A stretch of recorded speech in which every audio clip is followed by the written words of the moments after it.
basically this business owner in Madison, Wisconsin.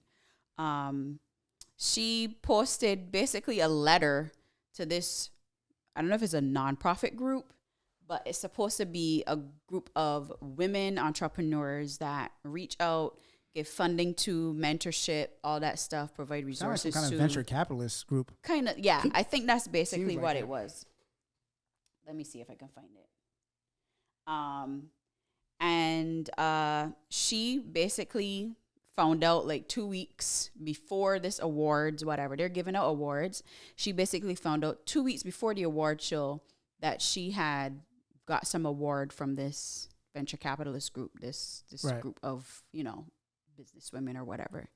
And she wrote this letter on Facebook, basically calling them out. She mentioned that, first of all, to not even notify a person, give them enough time knowing that they run a small business and most of their small business operation depends on them, and having to take time away from that, running their business and making money to come there for a non-monetary award defeats the purpose, one. Two, she also detailed how she reached out to them on numerous occasions. That was the real beef. For the first paragraph, I was like, but then I was like, oh, that's what the real beef is. Yes, she reached out. This is what she said. In addition to the scheduling conflict, which could have been avoided with some more reasonable notice, I can't in good faith accept a non-monetary award of recognition from your organization at this time for the following reasons. Years ago in my startup phase, I reached out to your organization for help. I was well on my way to growing my business nationally. I am proud to say that I have grown it internationally. I researched your organization. I met all of the criteria for your Evergreen Fund, and I met with the founder. I was intent on having my business funded by and invested in by women. I thought as a woman, and especially as a woman of color, that I could thrive and create more opportunities for other women and people from communities that have been historically marginalized if I were embraced by a circle of strong women.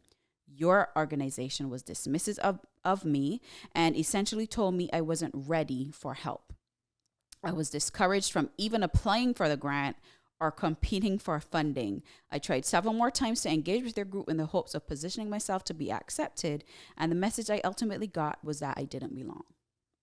Right. She goes on to say more and basically calls them out for, I guess, I don't even know if we could call it a phenomenon, but something that's basically happened, especially since George Floyd and all these businesses, corporate and these big organizations doing performative, social justice, right? So like performative racial consciousness, the signs in the street, the messaging, the posters in the store, all this stuff, but not really actually doing anything that translates to helping the communities when I first that started they're reading, profiting off of these messages with. When I first started reading that post, I was like, because collab awards, we giving straight up non-monetary. We ain't giving no money away. We was, I was like, whoa, this is how people feel about non-monetary awards? People feel like But you're also not a venture capitalist organization. Well, that's why, as I read further, I was like, okay. So really what her gripe was is, as a woman of color, she was mad that she had came to the same organization, asked them for some funding to help them, to help her expand more quickly. And with some mentorship, she thought she could have got to where she is faster. And they declined her. And now that she got there, they want to give her an award. Which basically is like capitalizing on the work that she's already done. So now they want to bring in her audience and her business and say like, look, and almost act like they were a part of it. Right.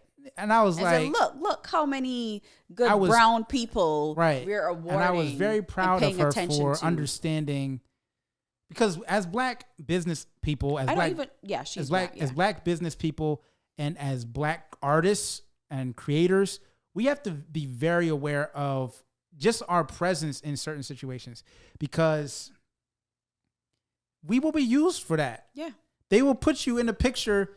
This is what had to happen with Black Lives Matter last summer. Right. Well, this is what happens all the time. Right. This is like, it's like when, not to keep mentioning the dude, but it's like when Trump wanted to meet with all these black celebrities, He was just using them for photo ops. Like he didn't really care about what their thing was. But this is not just something that, you know, Republicans will do. It's something that liberals do, organizations will do. Yes. They won't really care about what you're talking about. They don't really want to support you in any real meaningful way. They just want everyone else to think that they're doing this. Right. It's all about the image, the perception. It was an image thing, and like this was a perfect example of they could have given her, you know, they could have looked, if they were really doing research, they would have recognized that she had applied multiple times, and they could have said, you know, we like what you're doing. You know, sorry we missed out on it. Here's a award for, you know, $5,000, and giving her some money to support a black business, and that probably would have changed everything. Like if they had actually given her something of actual value outside of just some recognition that she no longer needs from you. Like now she no longer needs you, and now you want to come behind and jump on the bandwagon after it's already moving. And too late, Whitey. Too late. Like don't. And basically capitalize on the work. Right. And she mentions in there, like, there have been tears, there have been ups and downs, there have been moments where I didn't know I was going to make it. Right. And without your help, which this was your mission. Right. This is your mission that you said you were going to help women. And you haven't. At least you haven't helped me. She also said there's other women of color that they didn't help. In that area that they haven't helped. So there seems to be a problem with this organization in terms of diversity and actually helping. But the larger thing to me was black people have to start taking this ideology more.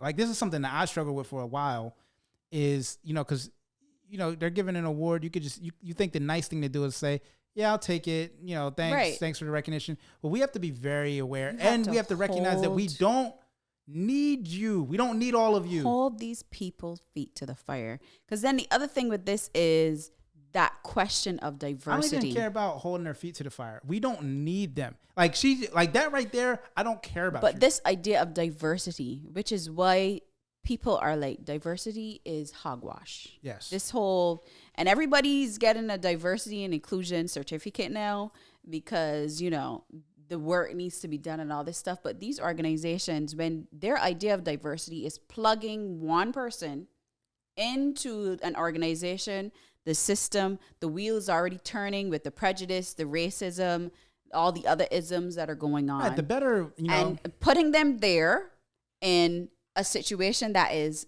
mentally, emotionally, and sometimes physically dangerous or draining for them at the very least. And then saying when they don't perform to their or holding them to a standard higher than they're holding their white colleagues to, like, oh, well, this is why we don't hire black people, or this is why we don't put brown people in this position. Diversity don't work. You can't just plug different looking people. You have to change the entire culture. Right. You're going to put people into like a culture that is antagonistic towards their entire existence. You have to give equity to people. Like that's the better word. Like if you're going to bring black people in, you have to give them a percentage of what's going on. And that can look like a lot of different things. Like, you know, you can't just plug them in and say, we hired a black person, we're doing great. That don't mean nothing. No, it absolutely doesn't. You have to change the culture. You have to allow black people to change your culture. Like if you really want to do some work, let them do the, like. You have to listen to black people. Right. You have to let them listen come in and to do what they do. The people of color that you hire. Or if you're a corporation or if you're a venture capitalist group, fund voices that are different than what you've been doing. Right. Like, and this was, you know, obviously they missed the opportunity with this woman in her business, but you know, but again, with black people, I love her energy. We don't, you know, if you're not going to do that, cool. We don't need you. And we have to start having that attitude more frequently of, you know, not just accepting everything because we're there. Right. We have to really look at what value it holds and how everyone else around it is going to benefit from us being there. Yeah. I'm glad that she not only took this stance, but took the time to write this on Facebook and post it so that other people can see and kind of have a blueprint and feel inspired to maybe do the same thing, because I'm sure this is happening everywhere. I wish I could have seen the women in that group's face when they read that. Right. Like, oh.